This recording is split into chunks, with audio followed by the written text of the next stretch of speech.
শারীরিক যে চেঞ্জেস হচ্ছে এই বয়সটাতে, ধরুন 40-45 এবং তার ঊর্ধ্বে, তো এই ক্ষেত্রে আপনি কি ধরনের শারীরিক যত্নের কথা মেয়েদের বলবেন? কেননা আমরা জানি, তো আমরা দেখে এসেছি যে মেয়েরা চট করে, বিশেষ করে গৃহবধূরা হয়তো অনেক সময় পেরেও ওঠেন না নিজেদের সব রকম যত্ন করে উঠতে। এখন হয়তো অনেক বদলেছে সময়, কিন্তু আমরা দেখে এসেছি আমাদের মা মাসিদের ক্ষেত্রে যেটা হয়ে এসছে।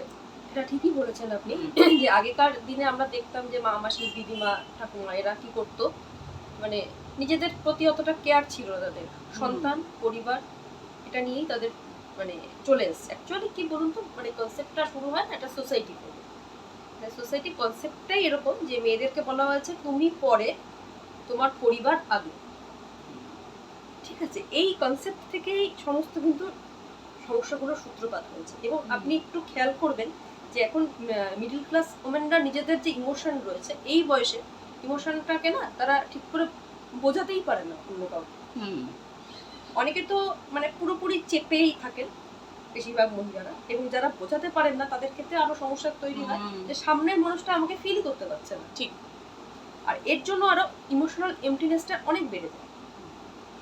তো যে মানে আপনি যেটা জিজ্ঞেস করলেন আমাকে ম্যাডাম, যে খাওয়া দাওয়া বা ব্যায়াম করা উচিত, শারীরিক যত্ন, যেটা শারীরিক যত্ন আগেও সেটা প্রথম দরকার, কিন্তু তাকে ইমোশনালি টেক কেয়ার করা ফার্স্ট দরকার।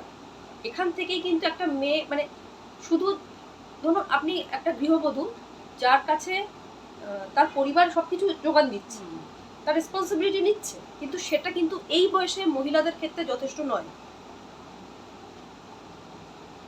এই বয়সী মহিলারা আরো কিছু বেশি চায়, সেটা হচ্ছে ইমোশনালি।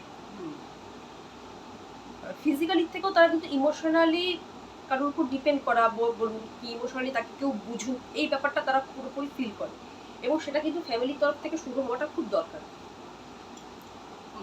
এবার যেটা বলছেন যে শারীরিক দিক থেকে কি কি করা উচিত, যেমন নিজেকে আমি ডিপ্রাইভ করলাম, আমি নিজেকে ডিপ্রাইভ করে আমি আমার পরিবারকে আগে এটা শেখানো হয়েছে। এটা মানে একটা মেয়েকে কখনো আমরা দোষ দিতে পারি না, সমাজ ওইভাবে এগিয়ে চলেছে, প্রথম থেকে ওইভাবে হয়ে এসছে, এবং মেয়েদেরকে ওইভাবে বলা হয় যে তুমি পরে, তোমার পরিবার আগে। তো এই বিষয়টা তার মাথার মধ্যে এমনভাবে গেঁথে গেছে যে সে নিজের দিকে তাকাচ্ছে না। তো আমি আগে ফ্যামিলিকে বলবো যে আপনারা আগে বাড়ির যে এই বয়সী মহিলারা রয়েছে তাদের দিকে আগে একটুখানি নজর দিন, অন্তত তাকে ইমোশনালি আগে একটু স্টেবল হতে দিন, তারপরে তার ফিজিক্যাল দিকটার কথা ভাবুন। ইমোশনালি কেয়ার, তারপর তার ফিজিক্যালি দিক বলতে তার ব্যালেন্স ডায়েট এবং গুড নিউট্রিশন, এটা কিন্তু খুব দরকার। এটা তো প্রত্যেক বয়সেই, প্রত্যেকটা বয়সেই দরকার, আর মেয়েদেরকে এই বয়সে খুবই প্রয়োজন, কারণ এই সময় তাদের শরীর থেকে আয়রনের ঘাটতি বলুন, ক্যালসিয়ামের ঘাটতি বলুন, এগুলো কিন্তু আরো বেড়ে যায়, যেহেতু একটা পেরিমেনোপজ। এর সঙ্গে তো ম্যাডাম নিশ্চয়ই মানসিক এটাও বললাম যে মানসিক যুক্ত রয়েছে, এটা ইমোশনালি তাকে আগে টেক কেয়ার। শরীরটাও যদি ভেঙে যায় সে তো মনের দিক থেকে আরোই ভেঙে পড়বে।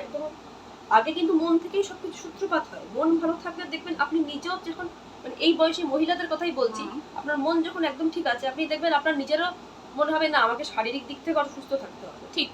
মন যদি ভালো না থাকে না, আপনি সেই কাজটা করার এনার্জি পাবেন না। আপনাকে যদি বলি আপনি আগে এক্সারসাইজ শুরু করুন, আপনার মন ভালো নেই, আপনি সেটা পারবেন।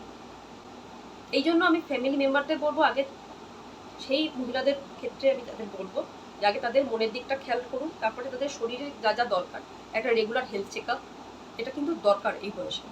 তাদের খাওয়া দাওয়াটা ঠিক মতো করা, তাদের সামান্য হলেও এক্সারসাইজ কিছু করা, যদি তারা নিজেরা করতে না পারে আমি বলবো কারোর একটা সাহায্য নিয়ে সেটা শুরু করা বাড়িতে বসে। অন্তত কিছু না, নিজের মনটাকে শান্ত রাখা, নিজের শরীরটাকে ঠিক রাখা, এগুলো মিনিমাম স্টেপে এগোনো।